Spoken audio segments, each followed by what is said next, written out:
Welcome back. Last की video में हम सेकेंड रूल पढ़ चुके हैं जिसको बोलते हैं सिम्पसन्स का 1/3 रूल या सिम्पसन्स 1/3 रूल। अब जो हमें पढ़ना है वो है सिम्पसन्स का नेक्स्ट रूल जिसको बोलते हैं सिम्पसन्स 3/8 रूल और you can say Simpson's 3/8 rule. Simpson's 3/8 rule.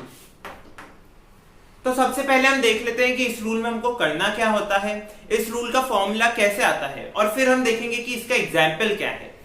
तो हमको करना क्या है, जो हमारा जनरल फॉर्मूला है, जो हमारा न्यूटन्स का कोट फॉर्मूला है, उसमें हमें n की वैल्यू रखनी है 3। जहां जहां पर n है वहां पर हमको वैल्यू रखनी है 3।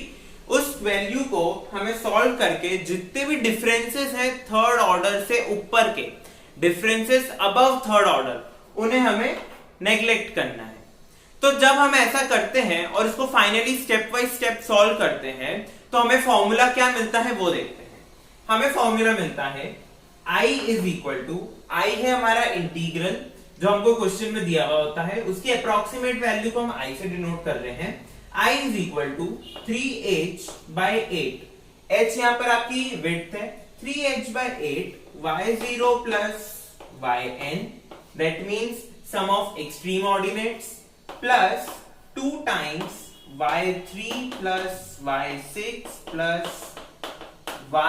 yn माइनस 3, यानी कि 2 टाइम्स y3 y6, y की वो वाली terms, the terms of y which are in multiple of 3, जो टर्म y के 3 की मल्टीपल में होगी, 3 6 9 12, उनका ऐड करके उनका 2 times, okay, then plus 3 times y1 plus y2 plus y4 plus y5 and up to so on yn minus 2 yn minus 1।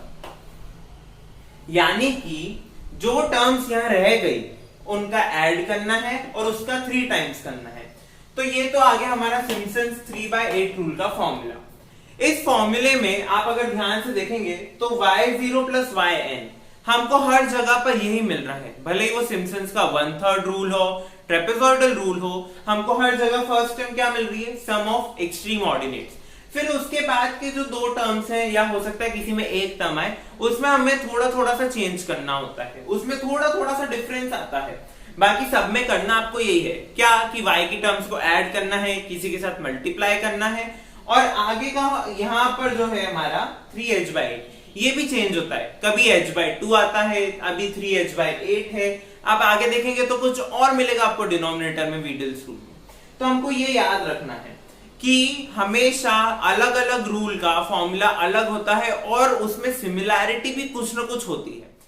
जैसा कि हमने फोरियर सीरीज में देखा था, क्या कि थोड़ा थोड़ा सा चेंज करने पे हमारे पास half range, full range, period, 12 अलग अलग के फॉर्मूले आ रहे थे।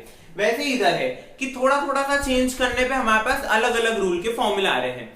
तो यदि आप जनरल रूल याद कर लेते हैं, यदि आप न्यूमेरिकल क्वाड्रेचर का जनरल रूल का फॉर्मूला जो है वो याद कर लेते हैं, तो उसमें बस आपको n के अलग अलग वैल्यूज पुट करनी है और जो डिफरेंसेस हैं, जो n की वैल्यू आप पुट कर रहे हैं उसके रिस्पेक्ट में उस फॉर्मूला का जो डिफरेंस आपको नेग्लेक्ट करना है वो कर दीजिए, तो आपके पास उस रूल का फॉर्मूला आ जाएगा। तो सबसे बेस्ट तरीका यही है कि आप जनरल रूल याद रख लें।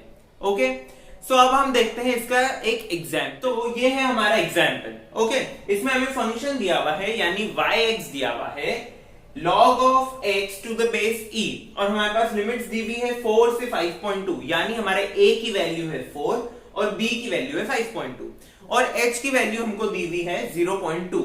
इस h की वैल्यू के हिसाब से हम x0 से लेके x6 तक की वैल्यू, x0 से x6 तक की वैल्यूज निकाल लेते हैं। इस वैल्यू को हम log के फॉर्मूले में, यानी हमारा जो fx का फॉर्मूला है उस फॉर्मूले में रख के हम देख लेते हैं कि yn यानी y0 से लेके y6 तक की वैल्यूज क्या क्या आती हैं। इन वैल्यूज को हमें क्या करना है, जैसा हमने पिछले क्वेश्चंस में किया, फॉर्मूले में पुट करना है। तो हमारा फॉर्मूला है I is equal to 3h/8 y0 plus yn, यानी कि एक्सट्रीम ऑर्डिनेट्स, तो y0 plus y6, y0 plus y6 plus 2 times term having multiple of 3, तो यहाँ पर मल्टीपल ऑफ 3 है हमारा y3 और y6, पर y6 हम काउंट नहीं करेंगे। क्यों नहीं करेंगे? क्योंकि हम उसको एक बार एक्सट्रीम ऑर्डिनेट्स में ले चुके हैं।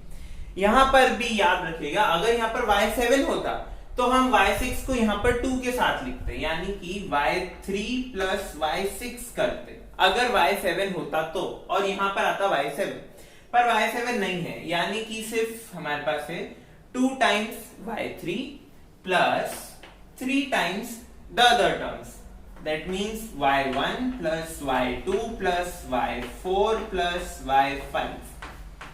अब बस हमको इनकी वैल्यू रखनी है।